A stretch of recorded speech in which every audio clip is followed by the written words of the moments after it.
There's been a big increase in solar projects in Alberta, and one of the companies at the heart of that process is BluEarth Renewables. And I'm going to be talking to CEO Grant Arnold, who's going to tell us in part about the company's overnight success that took 10 and a half years, but also about their plans to expand into the US. They've already got some US assets and they plan to develop and acquire more as time goes on. So welcome to the interview, Grant. Thank you. Thanks for having me. Look, why did BluEarth? Now you're based in Calgary. You've been very successful in the Canadian market. You both develop and acquire wind and solar assets. Why now move into the U.S.? Yeah, it's true. We started in Canada 10 and a half years ago, and we have operating assets in Ontario, Alberta, and British Columbia in wind, hydro, and solar, and that's gone very well, and we'll continue to develop in Canada. But quite a few years ago, looking at the market and having been fortunate in some public tender processes in Ontario and British Columbia, we recognized when those provinces stopped doing that. And a reminder to everyone that when you're in most provinces in Canada outside of Alberta, the only large-scale electricity projects you can get online have to contract with an agent of the Crown, the system operator, the BC Hydro, the ISO, the ASO.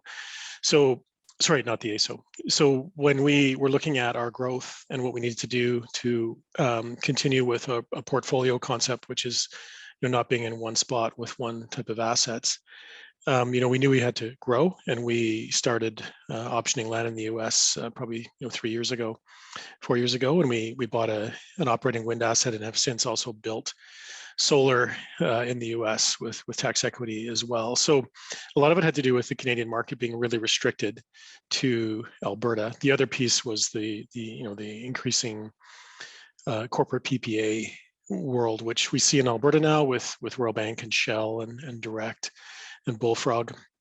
So we're seeing that more of that opportunity in the US. Now, let's talk about that, because I've done a lot of interviews about what's going on down in the U.S. electricity systems. And we should point out for viewers that Alberta is the only province that really has a market-based system. So it has an independent system operator, it has multiple utilities, and developers like yourself can bring projects online and plug into the grid much more efficiently than you can in other provinces, as you mentioned. The American systems, because of course there are many of them, state-based and so on, but they look a lot more like Alberta than they do, say, British Columbia or Ontario or Quebec. I can see where that would be a huge advantage for a company like yours wanting to expand.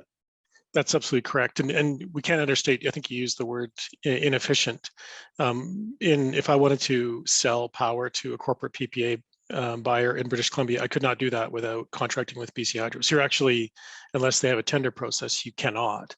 So you're correct. Most jurisdictions in the US are very much like Alberta, where I can contract with someone who wants to buy the power. And as long as I get all my permits and interconnection agreements and so on and so forth, I can then commercially go ahead and build that project and run it.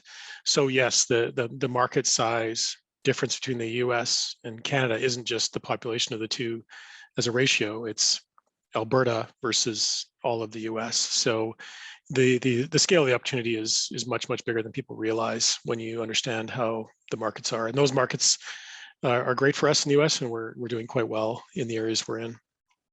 There's two things two stories, I guess, that I want that are connected to that, and one of them is President Biden's big push to green the U.S. electricity grid, the power grid, and part of that is also expanding, the electrification of the economy, transportation and industry and buildings, and that huge demand for renewable electricity. So that on top of the opportunities you've already talked about, I can see why you're going to the U.S. Yeah, it's interesting too, because we started doing this years ago, going there, and it takes a while to build up relationships and projects and things like that. We were already seeing quite a lot of activity driven largely by corporate buyers who want to buy renewables in the US or elsewhere in the world. It's the same trend, and with Biden's plan, and we'll see what gets approved through through all levels of government. But there is a lot more, even acceleration to where we were, last fall. And last fall was pretty positive for more growth. And we're seeing that support. He's supporting offshore, which BlueEarth isn't involved in. And then he's also supporting some transmission lines. The remainder of the plan, gets further out in time and less direct impact to us, but it is changing the tone, and it also, if there's a downside, we're seeing some inflationary pressure as well on our own costs and things like that. But generally, the sentiment is as good as it's ever been towards renewables. Yeah, that raises an interesting observation about Canada, because the federal and many of the provincial climate plans rely on electrification of the economy to reduce emissions. And most of the estimates that I've seen suggest that provinces like BC are going to have to double and maybe even triple their electricity generation by 2050. And that raises the question, which isn't being asked in the Canadian context, is how the heck are you going to do that? And it's a very difficult process. Like in BC, for instance, 32 dams account for 18,000 roughly megawatts of generating capacity. You can't build another 32 dams. So yeah, so I would imagine that's got to be is your industry having those kind of conversations in Canada? Yeah, we do participate in any conversation we can have on that topic, and we're seeing much more opportunity in the prairies in terms of the resource. The mass amount of wind and solar that could be built, and then talking about, well, what kind of transmission build out would we need that's not already there? In some cases, there's already still tremendous transmission capacity, but the bigger concept is, individual provinces wanting to take a leadership position in that kind of thing. Again, Alberta, Saskatchewan, tremendous amount of untapped wind and solar resources yet. BC, there's other resources that can be built in terms of continuing to build wind, and starting to see solar pop up in BC, and we'll see more of that as well. So there's room to grow, but again, going back to the comment about the different markets and their structures, it's about leadership. The technology's there, the resources there, the costs are there. The next step is leadership. What do people want to do and allow to happen? So that's the kind of conversation we're trying to be part of, and say, there is a demand for this, and there'll be an increasing demand for what we do, whether it's wind, solar, or hydro in some cases. So it's a positive conversation. We're part of it, but I have to say it's really about leadership at this point. Yeah, that raises. Let's go back to the American market where you're expanding. The Biden. There's a lot of talk down there about grid modernization, and much of that is driven by this idea of more and more renewables into the electricity systems. And it seems like there's the distributed energy resource platform where utilities become a horizontal flat web where people are trading electricity back and forth in a very different way than they do now. And that seems to be just built for renewables, like the kind of projects that you're doing. Yeah, I think what you're talking about opens up a huge discussion about the value chain, and also the second part of that is change. So the traditional utility, is changing rapidly because of this corporate buyer that wants a different product. And that translates to exactly what you're saying, which is, how does this evolve, and how do the different players in the industry evolve as the buyer wants something else, and all investors want something else. And I think that the US market in many locations is really well structured as an open market to do what the buyer wants. And if the buyer is a utility or a corporation, they can do that, and they're being driven by various internal beliefs or even shareholder beliefs or stakeholder beliefs in terms of what should be done.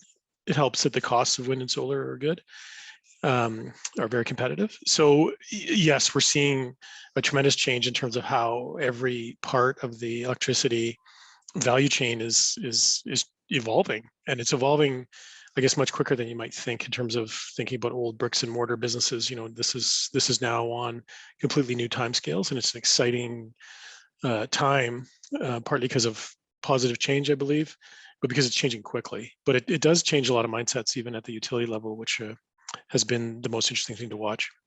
Now, on that point, one of the things that's driving the change in attitude is the concern by utilities that they're going to lose big customers, industrial customers, commercial customers, because those customers can come to you, like say, Canadian context will say a pulp mill, big user of electricity, Yeah. and they come to BluEarth and say, hey, you can provide us electricity at 3, 4, 5 cents a kilowatt hour. That's much less than what we can get it for from our utility. We're going to contact directly with you, and we'll bypass the power grid and bypass the utility, and we're going to do that because it will save money. And the utility looks at that and goes, oh my goodness, that's a big chunk of our revenue. And so that concern is driving a lot of the changes down in the US. Would you agree?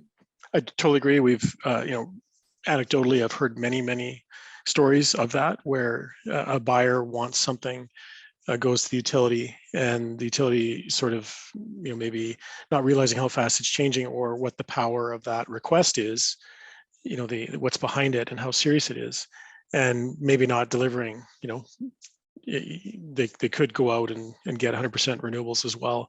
So yeah, we're seeing that as a huge issue, and I think even the CEO of Hydro-Quebec talked about that, the spiral of what happens when you start losing your biggest customers because they want something else and you're not providing it. We are seeing people start to change and react to that, and that's what's accelerating is people are starting to say, well, the customer wants this, and they're not kidding. It's serious and it's big, and it's changing. It's changing everybody. Yeah, and it's interesting to get back to the Canadian context in that you saw a couple months ago the report come out from the Alberta Electricity System Operator, a review that was driven by exactly that concern. And the conclusion in the study was that the pressures in Alberta are not as great yet as they are in the US. There's some breathing room for the system and the utilities, all the players to adjust and adapt. But in other provinces like BC and Manitoba and Quebec would be good examples where you have vertically integrated Crown-owned utilities. My sense of that is they are way behind the curve on that, on understanding the threat to their business model by this the new model we're talking about. I think that's true. I think that their value chain across the top from generation through retail is a big issue that's entrenched them in a certain way of doing what they were supposed to do for years. I think the fact that there's no competition to that, creates certain behaviors and cultures, which is fine. That's evolved. But the change, the degree of change that has yet to occur in these jurisdictions is quite material, I think.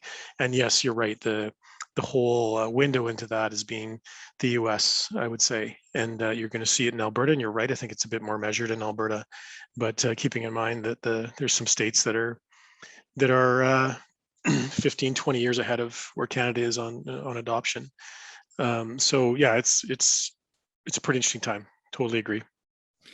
Grant, thank you very much for this. Really appreciate your insights, and we'll look forward to further conversations in the future. I hope so too. Thank you very much for your time. Enjoyed it.